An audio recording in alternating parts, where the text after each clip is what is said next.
आप सभी का स्वागत है हमारे चैनल पे। हिंदुस्तान के अलग अलग हिस्से से बच्चे 2024 में वेरियस एंट्रेंस एग्जाम्स के लिए दिल्ली आएंगे।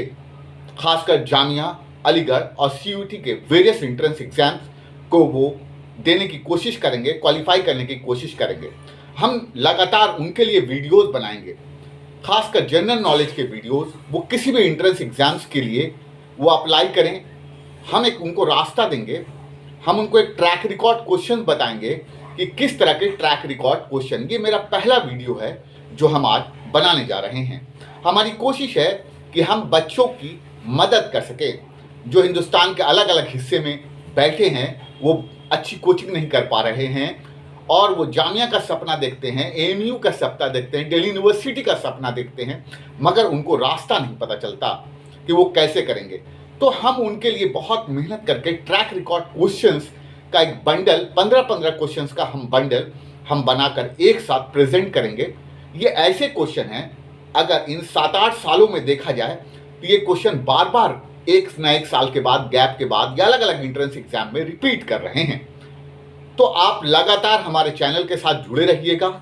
इस तरह के वीडियोस आप दूसरों को भी शेयर कीजिएगा। जो बच्चा जामिया, एएमयू, सीयूईटी का सपना देखता है, तो सबसे पहला क्वेश्चन जो बार बार रिपीट कर रहा है वो है RTI act, right to information act. सवाल आता है कि आरटीआई एक्ट कब पास हुआ, तो इसका आंसर है 2005 में। अब मेरे ही साथ क्वेश्चन करते चलिएगा। आरटीआई एक्ट कब पास हुआ? 2005 में। ये क्वेश्चन कई बार पूछा गया अलग अलग एंट्रेंस एग्जाम्स में, खासकर 11th के कई एंट्रेंस एग्जाम में पूछा गया, ग्रेजुएशन में, मास्टर्स पे भी ये क्वेश्चन कहीं ना कहीं जामिया मिलिया, एएमयू में पूछा गया। रिपीटेड क्वेश्चन है आरटीआई एक्ट। तो हम कोशिश करेंगे कि वही क्वेश्चन, आपके 15 क्वेश्चन रखे जाएं जो 5 साल में बार बार रिपीट कर रहे हैं।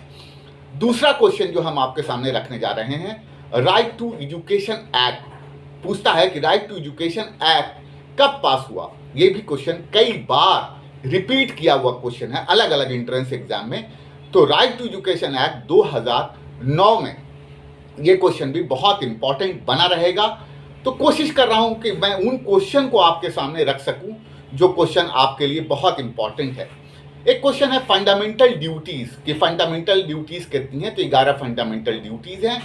नेक्स्ट क्वेश्चन है कि फंडामेंटल राइट्स कितने हैं, तो टोटल फंडामेंटल राइट पहले 7 थे, अब 6 हो गए। राइट टू प्रॉपर्टी हटा दिया गया, right to property legal rights हो गया। तो इस तरह से आपके लिए हमने 4 क्वेश्चन जो बार बार क्या हो रहे हैं, रिपीट कर रहे हैं, ये 4 क्वेश्चन मैं फिर से बताता हूँ। आरटीआई एक्ट 2005 में, राइट टू एजुकेशन एक्ट 2009 में, फंडामेंटल ड्यूटीज 11 फंडामेंटल ड्यूटीज हैं। ये क्वेश्चन अपने आप पे बहुत इंपॉर्टेंट रहेगा। फंडामेंटल राइट्स पहले कितने थे? 7 थे, अब कितने हो गए? 6। कौन सा हटा दिया गया? Right to property. Right to property क्या हो गया है? लीगल राइट हो गया। एक क्वेश्चन है कि कॉन्स्टिट्यूशन डे कब मनाया जाता है? अक्सर ही क्वेश्चन आता है। तो 26 नवंबर को कॉन्स्टिट्यूशन डे मनाया जाता है। और इसी नवंबर महीने से एक क्वेश्चन और पूछता है कि नेशनल एजुकेशन डे कब मनाया जाता है? तो नेशनल एजुकेशन डे 11 नवंबर। नोट करते चलिएगा आप लोग, खुद की क्वेश्चन का ट्रैक रिकॉर्ड शीट भी बना लीजिएगा।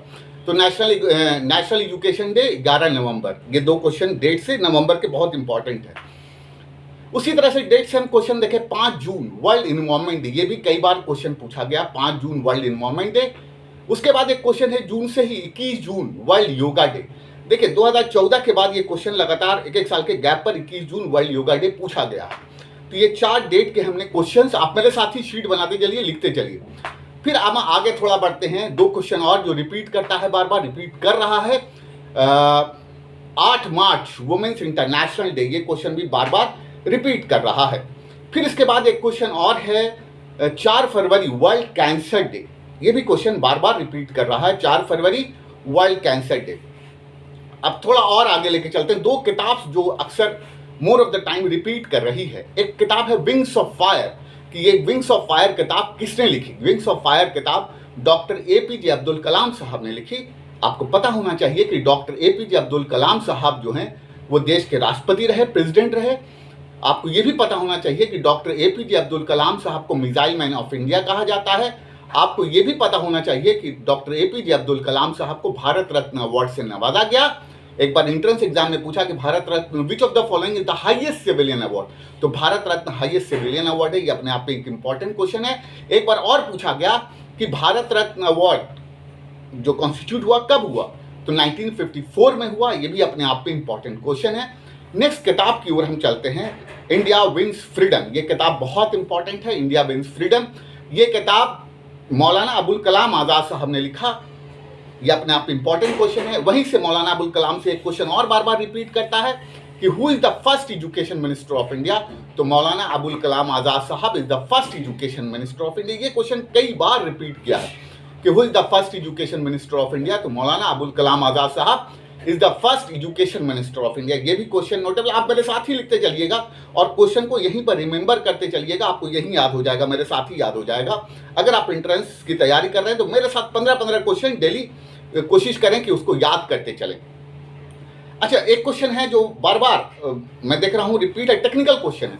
एक बार पूछा गया कि 2019 में 19-20-21 में भी ये क्वेश्चन आया हुआ, 2019 में जो लोकसभा इलेक्शन हुआ कौन से नंबर का इलेक्शन हुआ, तो 2019 में जो लोकसभा इलेक्शन था वो 17th नंबर का था। देखिए, लोकसभा का इलेक्शन का मतलब सीधा समझा जाना चाहिए, देश का इलेक्शन हो रहा है, देश का इलेक्शन से देश का प्रधानमंत्री चुना जाता है। तो 2019 में जो लोकसभा का इलेक्शन हुआ वो देश का 17।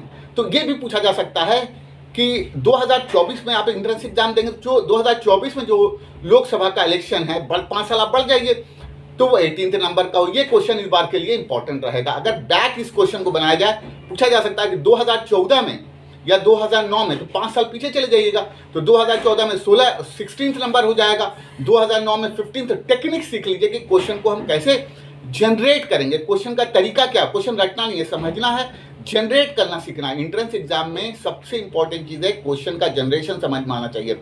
जैसे हमने कहा कि 2019 में जो लोकसभा हुआ वो 17th लोकसभा इलेक्शन, 2019 में 17।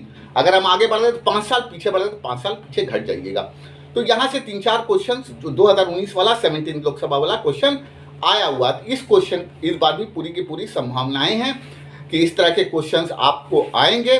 फिर एक क्वेश्चन और है कि प्लानिंग कमीशन का नया नाम नीति आयोग कर दिया गया। पूछा गया क्वेश्चन एंट्रेंस एग्जाम में कि प्लानिंग कमीशन को किसने रिप्लेस किया, तो प्लानिंग कमीशन को रिप्लेस किया है NITI Aayog, national institute of transforming India. एक बार एंट्रेंस एग्जाम में पूछा गया कि नीति का फुल फॉर्म क्या है, national institute of transforming India. फिर एक बार को सवाल पूछा गया कि नीति आयोग कब बना, तो 1 जनवरी 2015 में। ये वीडियो कैसा लगा आप ज़रूर बताइएगा, कमेंट कीजिएगा, आप हमारे हौसले को बढ़ाइए। हिंदुस्तान के अलग अलग हिस्से में अगर आप बैठे हैं और मेरे वीडियो को देख रहे हैं तो शेयर ज़रूर कीजिए, उन छात्रों तक ये वीडियो पहुंचाइए। और रोज़ाना मैं 15 क्वेश्चन आपके लिए ट्रैक रिकॉर्ड के लाऊंगा हर एंट्रेंस एग्जाम के लिए। अगर आप जामिया मिलिया के 11th एंट्रेंस पे किसी में दे रहे हैं, ग्रेजुएशन में लॉ दे रहे हैं, बीबीए दे रहे हैं, बीकॉम दे रहे हैं, इकोनॉमिक्स ऑनर, मास्टर्स में एमएसडब्ल्यू दे, किसी भी, मैं कोशिश कर रहा हूं कि जितने भी जनरल एंट्रेंस एग्जाम हैं गवर्नमेंट एम्प्लॉय के या किसी भी तरह के जनरल एंट्रेंस एग्जाम हैं, ये ऐसे क्वेश्चन हैं जो बार बार पूछे गए हैं, बार बार रिपीट किए गए हैं। तो 15-15 क्वेश्चन का हम एक साथ बंडल लेकर आएंगे आपके लिए। आपको ये वीडियो कैसा लगा ये ज़रूर बताइएगा कमेंट बॉक्स में। अगर आप अपनी राय रखना चाहते हैं, कुछ सजेशन देना चाहते हैं तो आप ज़रूर दीजिएगा। मेरा नाम हुआ रिजवान खान। ये वीडियो हम आपके लिए बहुत मेहनत करके बना रहे हैं, इसीलिए आपके सजेशन ज़रूर हम आपसे चाहेंगे और इसको शेयर ज़रूर कीजिएगा, उन छात्रों तक पहुंचाइएगा जो जामिया और ANU और दिल्ली यूनिवर्सिटी का सपना देख रहे हैं। ये वीडियो कैसा लगा आप ज़रूर बताएंगे। Thank you for watching.